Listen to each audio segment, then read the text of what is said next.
Hi, Garybonnell here. I've been asked many times about what it was like for my turning point, meaning where I had been traveling through life, adapting in one way, and then suddenly there was a turn. I had been meditating for a number of years, and my first wife and I divorced. It was mutual. We had grown apart. We had children, and we agreed to continue being good parents to the children. And I had my own space. And so in my own space, I created a meditation room. I don't think my former wife would mind me telling this, but in our life together, I would lie on the living room floor doing certain ancient breathing techniques, and one day I was brought back to my surface from some screaming, and evidently this particular breathing technique was changing how the air looked around me. And my former wife was standing on the sofa. She had been reading a novel, was standing on the sofa screaming, "Why can't you just drink beer and watch TV like other men?" So I'm doing meditation and pranayama, and she's reading romance novels. So we were drifting apart. So I digress. Let me begin to explain my unfolding. So in this new space I was living in, I created this wonderful meditation area. I had this very old prayer rug that I found, and I had put a fountain and had peace lilies all around, and had a fish tank, and I was surrounded by nature, and it was a sunroom that looked out onto a forested area, and there were 3 skylights, and so it was luminous, and it felt so good to sit. And back then I could sit in full lotus, so I would be sitting and my spine would feel expanded and upward, and this was a technique, a meditation technique that had been taught to me by my grandmother Rowena, who had been a student of Paramahansa Yogananda's. So it was from a lineage. It was an idea from a lineage, and she said, if you do this, one day it will give you a gift. And I said, okay. And I thought Rowena was one of the most incredible people on the earth, so I paid attention, and I did this meditation technique for a long time. And in this particular morning, I was feeling that drift that can happen when the mind never stops, but there's a point where the mind can become very subtle, and that's always such a great feeling. It didn't happen every time I meditated, but when it did, I would just feel this unbelievable sense of being. So this particular morning, I was there, and I was drifting downward, felt this incredible, overwhelming joy, and a voice said, "Open your eyes." And it was a voice right back here behind my right ear, and I knew it wasn't my voice or my thoughts. It was, open your eyes.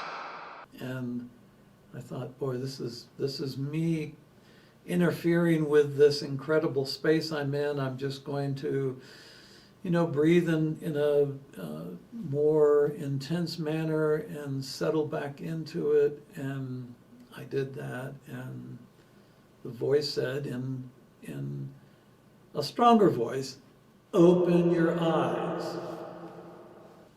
And I didn't know what it was, never had experienced it before, so I did. I opened my eyes. And I opened my eyes and kept opening my eyes, nothing was there. My body wasn't there, the floor, all these wonderful things in this meditation space, the outside, forested area, nothing was there. Nothing. It was a peachish gold, sparkling energy, nothing else. So I thought, okay, well, you've broken yourself here, buddy. And I closed my eyes and I started feeling that downward sensation that then expands out into this incredible field of joy. And I was down in that space and the voice gently said, "Open your eyes." And I did. And as my eyes opened, all of this sparkling energy began to form all the details of my meditation space and all the details outside. My body, everything was being formed by these particles of energy. And it started slowly at first and then got very excited and very exaggerated, and then everything really came into sharp focus. And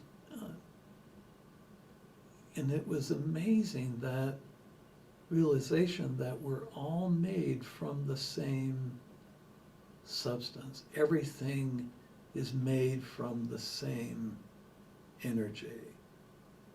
That everything is the same. We have perceptions of difference. Once all the exaggerated energy activity ended, I closed my eyes again. And this time I didn't feel that kind of drifting, like a leaf drifts in the fall on the breeze. It was this immediate plunge into that depth, that space. I could literally feel my base chakra and my spleen chakra and my solar plexus and my heart. I could feel that energy very specifically, and in the throat chakra and in the brow and the crown. And I could feel how that energy loops out of our body back into the earth, and how we, through our root chakra inside the arches of our feet, and it comes up through the back of our knees and then up into our base chakra. I could feel that chi, that life force through every part of my body. And the images I was being shown were really astounding and worldly and yet otherworldly. Stuff that I had read about in certain Hindu texts and some ancient texts. It was the most amazing thing to experience how we live, how our bodies actually survive, and how everything is made of the same energy, the same substance. And that was the turning point for me. I had practiced meditation and pranayama for a long time, and Rowena said the gift would be given, and I knew I could hear her saying that to me after I stood up off my prayer rug, and it was almost I could be there in that conversation with her again. And to me, the most important thing about this turning point was as a child, I grew up in poverty, and I really, really hated it. I mean, it was really tough to be poor. And not just, sometimes going to bed with a stomach ache because I hadn't eaten all day, but it was also the fact that other people seemed to be enjoying life, having so much bicycles and, And as a kid, I would stomp around the tree in the backyard, wore a path in the grass, and repeating over and over again, when I grow up, I'm going to be rich. When I grow up, I'm going to be rich. And that turning point showed me that my chasing after the great German cars and the wonderful places to live and the fine clothes to wear and the country club to join, and all of that was really something that was taking my life force from me and not giving much back. I mean, when you buy a Rolls Royce and you drive it, it's just a car. So, my turning point put me on a very different path, emotionally, mentally, physically. I knew that it was time for me now to give back. And that's when my journey toward this started, giving back. So, thanks for listening. It was my turning point. It may not be yours. All the turning points happen differently for each person. But thanks for listening and hope to talk to you again. Thanks. ご視聴ありがとうございます。次の動画でお会いしましょう。Thank you for watching. See you in the next video.